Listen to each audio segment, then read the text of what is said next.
Je suis très épuisée. Non, je suis très émue par les émotions. Je suis très contente. Alors certes, c'était beaucoup de fatigue au niveau du mental. Il fallait rester très forte. Mais je suis très contente des 10 derniers jours qui se sont passés à Toulouse et à Paris.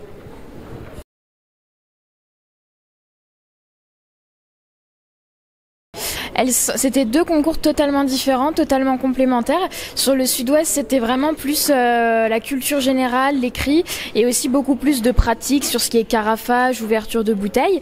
Et le concours vocation sommelier, ça m'a vraiment permis de m'améliorer sur mon aisance à l'oral, ma prestance également, et sur le savoir, et également partager avec les autres.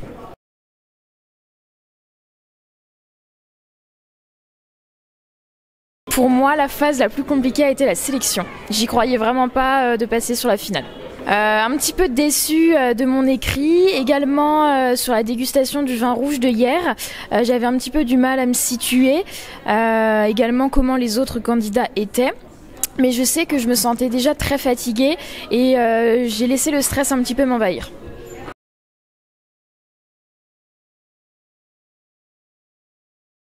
Non, pas du tout. Je me suis vraiment focalisée sur moi-même, mais forcément après le concours, qu'on soit content ou un petit peu déçu de nous, moi c'est vrai que je me pose toujours cette question. Est-ce que les autres seront dans le même état d'esprit? Est-ce que les autres forcément ont réussi ou pas? Ou est-ce qu'ils sont un petit peu déçus comme moi? Il est vrai que j'avais un candidat particulièrement un petit peu dans le viseur, c'était Dimitri, mais j'étais très contente de le rencontrer, très contente de pouvoir partager un moment avec lui et surtout une finale avec lui. C'était assez riche en émotions, mais surtout en partage et en savoir, de rencontrer un grand apprenti sommelier comme lui.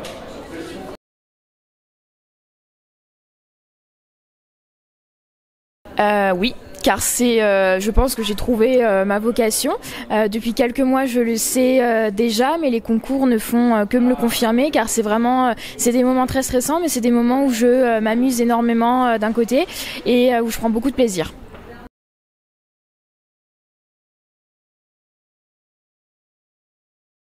Je pense que j'ai envie de partager avec mes collègues, c'est le moment en fait de cette sélection.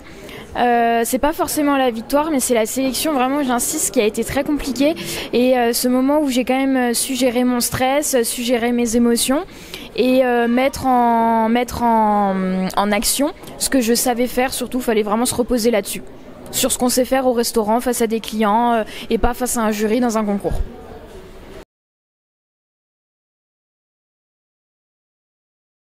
Oui, bien entendu.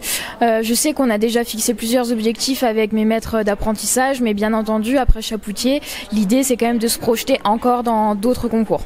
Évidemment, donc le concours sur lequel je me projetterai à l'avenir, ce serait le meilleur jeune sommelier de France.